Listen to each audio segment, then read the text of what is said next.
Welcome back नाज़रीन। अब हम बात करेंगे सिंध की सूरत हाल के ऊपर। सिंध में बड़ा तहलका मचा हुआ है। खुर्शीद शाह ने कुछ इंकशाफ किया है नवाज शरीफ के बारे में। फिर गवर्नर सिंध का स्टेटमेंट आया है, एक बहुत मज़े का स्टेटमेंट है, उस पर ISPR ने भी रिएक्शन दिया है और PSP एहतजाज पे बैठ गई है। ये क्या मामला है? ये अचानक से सब एक्टिव क्यों हो गए हैं?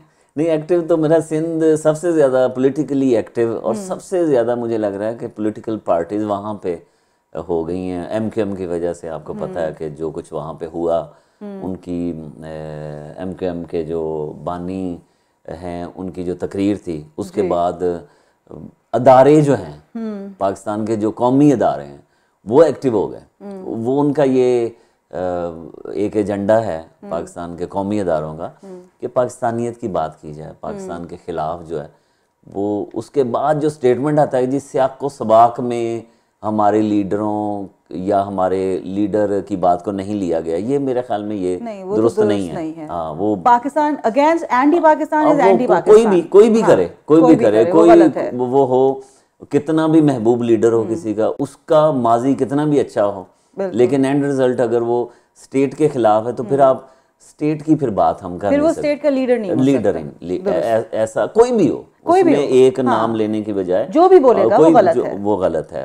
चूंकि आप स्टेट के अंदर रह के या स्टेट के बाहर भी बैठे हुए, state anti state activities, anti state slogans कोई बात कर भी नहीं सकते। तो वो फिर ऐसे भी हैं, जैसे ऐसे लोग कनाडा में भी हैं जो पाकिस्तान के खिलाफ है, ठीक है जी। वो अच्छा, बलूचिस्तान के जो बलूचिस्तान की जो आज़ादी की बात कर रहे हैं, वो इंग्लैंड में बैठे हैं, यहाँ बैठे हुए। बिल्कुल।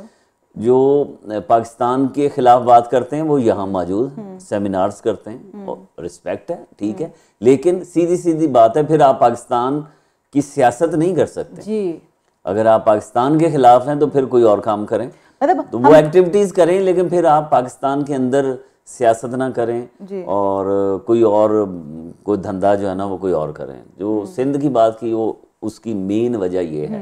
फिर मसाइल, मुझे लगता है कि पंजाब में इतने मसाइल नहीं जितने कराची, सिंध, हैदराबाद के मसाइल हैं। ख़ास तौर पे ये जो सफाई का मसला है, हम हर प्रोग्राम में सफाई की का मौजू ले सकते हैं कि वहाँ पे MQM की गवर्नमेंट रही, वहाँ पे पीपल्स पार्टी की अब गवर्नमेंट है, वहाँ पे इतने बड़े बड़े ताकतवर लोग सूबाई हुकूमत करते रहे हैं, लेकिन इतनी जो गंदगी है उसको आई डोंट नो क्यों साफ नहीं कर सके, जो उनकी अपनी बेसिक जिम्मेदारी है, जो लोकल बॉडीज की बेसिक जिम्मेदारी है। जमात इस्लामी भी रही वहाँ पे, बिल्कुल। उसके बाद MQM, फारूक सत्तार साहब खुद रहे, मेयर रहे हैं, और अब भी एक MQM जो पाकिस्तान है वो उनके पास लोकल बॉडीज़ उनका कंट्रोल है, मेयर उनके हैं वसीम अख्तर साहब।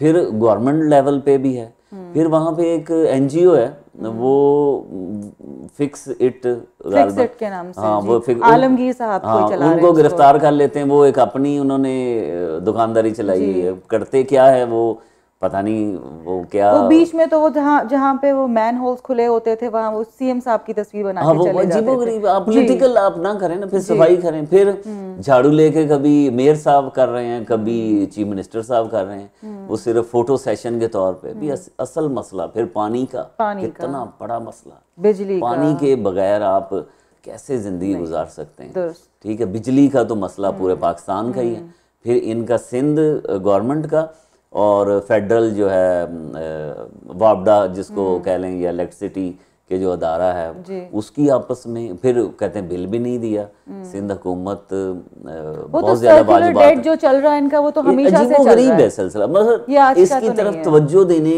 को तैयार नहीं, कोई नहीं। नवाज शरीफ साहब भी जब आते हैं तो वो कहते हैं कि जी मैं जो है फलां शहर को मैं लाहौर बना दूंगा, और लाहौर को कहते हैं मैं पेरिस बना दूंगा। मसलन उसको वो उसी शहर का ही एक नक्शा बना दें, कराची रोशनियों का शहर। जब हम कभी जाते थे लाहौर से, तो मैं समझता हूँ कि एक शान है पाकिस्तान की, कराची से बढ़कर पाकिस्तान पहचान है, इसमें कोई शक वाली बात नहीं। आप कैसे उसको इग्नोर कर सकते हैं। अगर फर्ज करें, अगर ये कहा जाता है जी पंजाब के हुक्मरान जो है वो इस पे सिंध पे तवज्जो ने, तो सिंध वालों ने सिंध के अपने हुक्मरानों ने उन्होंने कभी क्या तवज्जो किया, नहीं दी। उन्होंने क्या किया, उन्होंने भी सियासत ही की है। वहाँ पर ये शुक्र अल्लाह का कि कुछ वहाँ दहशतगर्दी, तखरीबकारी और भत्ताखोरी कुछ कम हुई है। अल्लाह करे बिल्कुल ही ख़त्म हो जाए, टारगेट किलिंग कम हुई है। उसका क्रेडिट तो लेकिन हम आर्मी और जो हमारे दूसरे इदारे हैं उनको देंगे, हम लीडर्स को तो नहीं दे सकते। मैं कहता हूँ कि इसमें कोई शक वाली बात नहीं है कि पाकिस्तान की आर्मी, रेंजर्स और इन अदारों को अप्रिशिएट करना चाहिए। आप सियासत जो है वो आप इन लाशों पे नहीं कर सकते। तो पाकिस्तान जो कहानियां हैं कराची के हवाले से वो बयान करते हुए डरता है बंदा, लेकिन पाकिस्तान मैं समझता हूँ कराची के बगैर पाकिस्तान मुकम्मल नहीं है। कराची में अमन हो जाए, पूरे पाकिस्तान में अमन हम समझते हैं। पाकिस्तान जो है वो सुकून की नींद पाकिस्तानी सो सकते हैं। और ये जो फासले हैं सूबों के, शहरों के, लोगों के, ये बहुत गलत बात है। इस पे सियासत नहीं होनी चाहिए। खुर्शीद शाह साहब ने तो एक पॉलिटिकल स्टेटमेंट दिया है। उन्होंने कहा 2014 जब धरना था इमरान खान साहब और कादरी साहब का, और फिर वो काफ़ी मूव कर गए थे आगे, पीटीवी में अंदर चले गए, पार्लियामेंट तक पहुंच गए, बड़ा काम हो गया। 2014 का धरना बड़ा पाकिस्तान की तारीख का बहुत सख्त तरीन, जिसको हम प्रेशर कहते हैं कि जी नवाज शरीफ हुकूमत पे आ गया। खुर्शीद शाह साहब जो अपोजिशन लीडर हैं, उनका ये कहना है कि नवाज शरीफ साहब सरेंडर करने लगे थे। अच्छा। जो मैं शायद नहीं मानता। वो जो परवेज़ मुशर्रफ साहब के दौर में उनके साथ हुआ, वो बाहर गए, उसके बाद उन्होंने ये तय कर लिया है कि वो इस्तीफ़ा नहीं देंगे। कल को कोई और सूरत हाल होती है, पनामा केस का फैसला आता है, आर्मी जो है वो सीधा ही हो जाती है उनके साथ, तो फिर मुमकिन है कि वो इस तरह का काम करें। लेकिन वो कहते हैं जी मुझे आप निकालें और फेंकें बाहर, ताकि मैं पॉलिटिकल जो है वो हीरो बनूं। तो इन्होंने कहा है कि ये सरेंडर करने वाले थे नवाज शरीफ खुर्शीद शाह के बकौल, लेकिन आसिफ अली जरदारी ने इनको कहा कि आप सरेंडर ना करें, हम आपके साथ हैं। ये इनका एक स्टेटमेंट है। स्टेटमेंट का जो बैकग्राउंड है वो मैं थोड़ा सा एग्री करता हूँ कि जरदारी साहब इनके साथ थे, हमेशा से रहे, तो कोई नई बात नहीं है। वो अब इलेक्शन में आके एक दूसरे के खिलाफ हो जाते हैं, लेकिन ये जरदारी साहब ने साथ दिया। और धरने के दौरान मुलाकातें भी हुई आर्मी चीफ से, इमरान खान साहब भी मिले, डॉक्टर ताहिरुल कादरी साहब मिले, और कुछ लोग आर्मी चीफ के लिए तकरीर तैयार करके लेके गए थे कि जी आपने मेरे हमवतनों के बाद क्या कहना है, कू होने के बाद। हाँ, ऐसा तकरीरें तैयार थी। नहीं हुआ, क्या हुआ, फिर कभी किसी प्रोग्राम में करेंगे।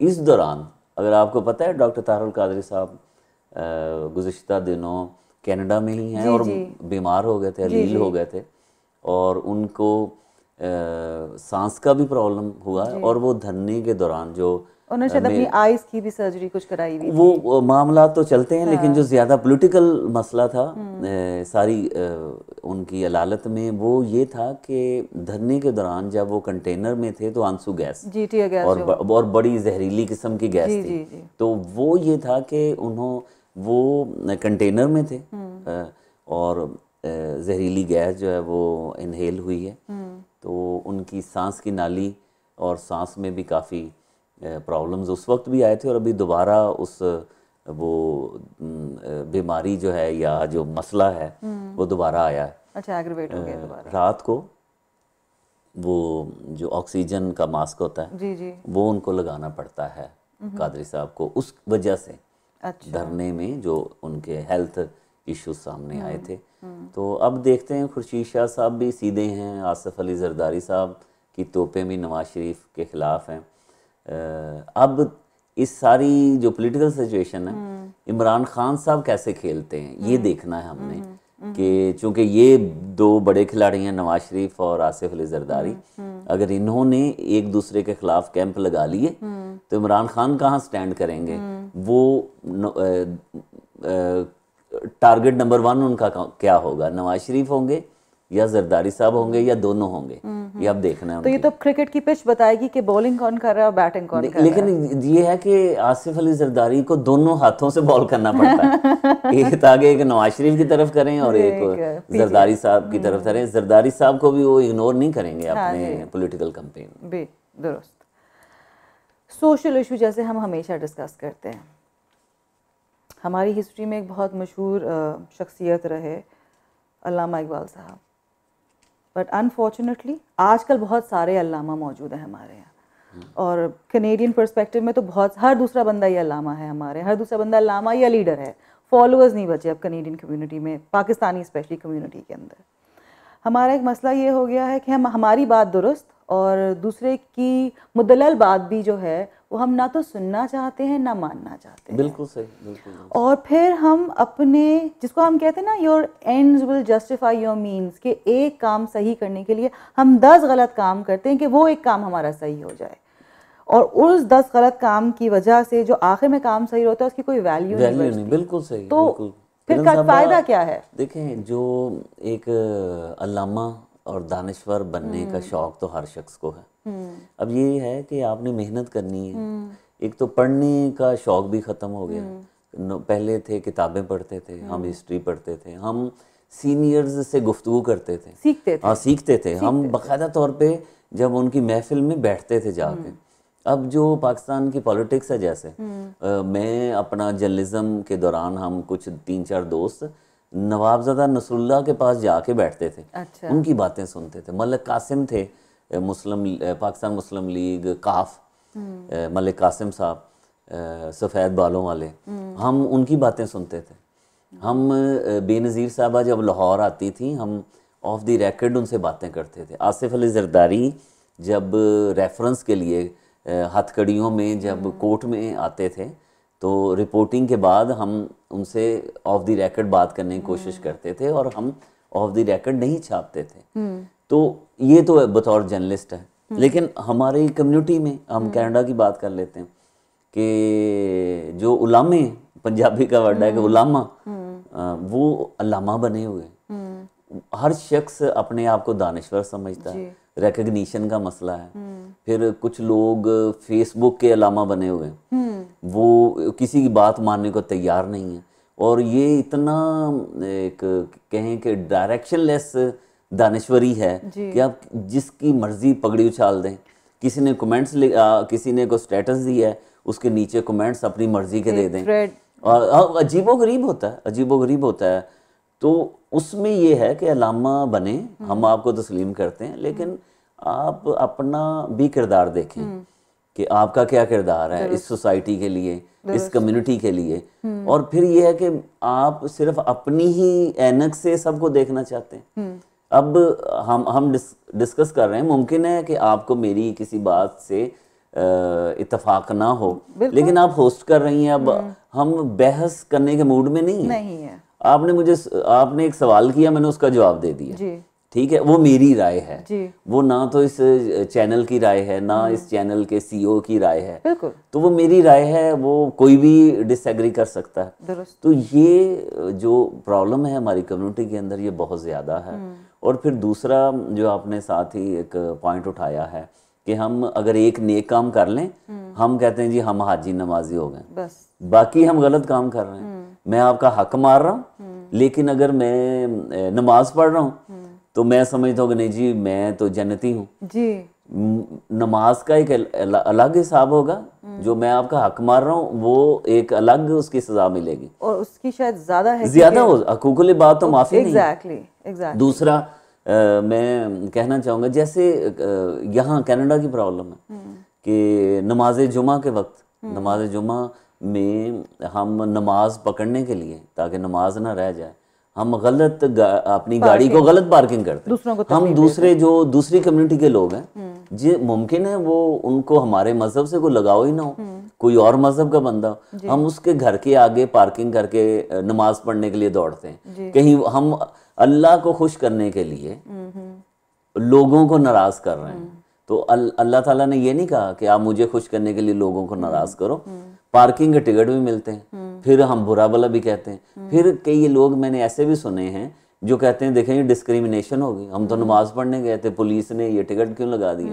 तो भाई पुलिस ने टिकट इस वजह से लगाया कि आपने कानून की खिलाफ वर्जी की है। तो कोई किसी किस्म के कानून की खिलाफ वर्जी करके आप अल्लाह के कानून की अमलदारी के लिए बड़ा काम नहीं कर रहे हैं। तो इसका मतलब है कि आप पार्किंग या तो पूल कर लें, कार पूल कर लें, या पैदल आए मस्जिद में, आप जल्दी आए, हाँ जल्दी आए, लोगों को तंग ना करें। आपकी अगर नमाज रह जाती है तो कोई और मुतबादल वहां पे नमाज पढ़ लें, लेकिन कानून शिकनी ना करें। जिस मुल्क में हम बैठे हुए हैं हमें इस मुल्क के कानून का एहतराम करना है, लोगों का एहतराम करना है। हम लोगों का एहतराम करेंगे तो फिर अल्लाह ताला जो है हमारी इबादत कबूल करेंगे। दुरुस्त। और जिस मुल्क में हम हैं हम बहुत खुशनसीब है कि हम यहाँ, क्योंकि यहाँ अकोमोडेशन बहुत ज़्यादा है। अब ईद की नमाज पे जैसे हुआ था कि प्रॉब्लम हुआ था, मेयर ने एक्सेप्ट किया, और तो हमें जहाँ दूसरे मज़ाहिब के लोग हमें एक्सेप्ट करें तो हमारे अंदर भी फिर वो होना चाहिए कि हम ये शो करें कि हम अप्रिशिएट करते हैं और हम भी अपने अमाल दुरुस्त करें ताकि उनको तकलीफ ना हो हमारी वजह से। हर एक मस्जिद में 3-3 4-4 नमाजें होती हैं। बिल्कुल। लेकिन अगर रिपोर्ट जाए सिटी को भी, अगर मेयर बोनी कुरुम्बी सपोर्ट कर रही है मुस्लिम कम्युनिटी को यहाँ पे, तो पुलिस वाले रिपोर्ट देंगे जी ये तो हर फ्राइडे प्रेयर पे इनके 50 ये टिकट लगे होते हैं, पार्किंग की ये वायलेशन कर रहे हैं। तो ये काम, जब वायलेशन और कानून का एहतराम ना करना, जब ये रिपोर्ट वहाँ पे जाएगी तो क्या वो मेयर जो है वो दूसरे मजहब के काउंसलर्स को या दूसरी मजहब की कम्युनिटीज़ को, हम सिर्फ मुसलमान तो नहीं है बिल्कुल, तो, और ना हम कोई शरीयत नाफज करने के लिए यहाँ पर आए हुए। शरीयत नाफज करनी हो तो फिर आप किसी इस्लामी मुल्क में जाएं, पाकिस्तान वापस जाएं, वहाँ पे शरीयत नाफज करें। तो यहाँ पे अगर आप आए हैं तो आपने इस मुल्क को खुद चूज़ किया है, सबसे बेहतरीन मुल्क है पूरी दुनिया में। तो इसके कानून का एहतराम करना है, यहाँ के लोगों का एहतराम करना है, दूसरी कम्युनिटीज़ का, दूसरे मज़ाहब का हमने रिस्पेक्ट करनी है, फिर हमारी रिस्पेक्ट होगी। दुरुस्त। अच्छा जी, मोस्ट अवेटेड पार्ट, बदरनामा। आज क्या चटपटा बदरनामा है हमारे? बदरनामा आज ये है कि, और ये जो बदरनामा है वो गौर करेंगे तो थोड़ा सा समझ आएगा, और अक्सर होता है। अक्सर होता है, यानी कि कुछ दोस्त हमारे वो दरवाजे पे, कहीं भी हम जा रहे हैं दरवाजे पे पुश देखने के बावजूद पुल कर रहे होते हैं जी। तो ये कैसा, वो शायद मुझे लगता है ह्यूमन साइकोलॉजी है। मैं भी एडमिट करूंगी कि मैं भी बाज़ाफ़ा ये कर पुश लिखा हुआ है, पुश लिखा, पुल कर रहे होते हैं। तो ये आज का बदरनामा है। तो नाज़रीन, अगर आप भी ये करते हैं जैसे मैंने एडमिट किया कि मैं बाज़ाफ़ा कर लेती हूँ, तो please do write to us at toronto360.tv या हमें कॉल करें 4165002424 पे। हम हर पीर 7 बजे आपकी खिदमत में हाज़िर होते हैं लाइव, और रिपीट टेलीकास्ट होती है हमारी 1 बजे ट्यूसडे को and 7 PM on Saturday. Do write to us. हम आपके कमेंट्स का बहुत इंतज़ार करते हैं और वो बहुत वैल्यू करते हैं। हम जानना चाहते हैं आपको हमारा प्रोग्राम कैसा लगा। बहुत शुक्रिया बदर साहब, बहुत शुक्रिया। और ये आपके एनालिसिस तो बहुत अच्छे, लेकिन जितना इंतज़ार आपके बदरनामे का होता है किसी चीज़ का नहीं होता। और मुझे यकीन है नाज़रीन को भी बहुत शिद्दत से इंतज़ार होता है बदरनामे का।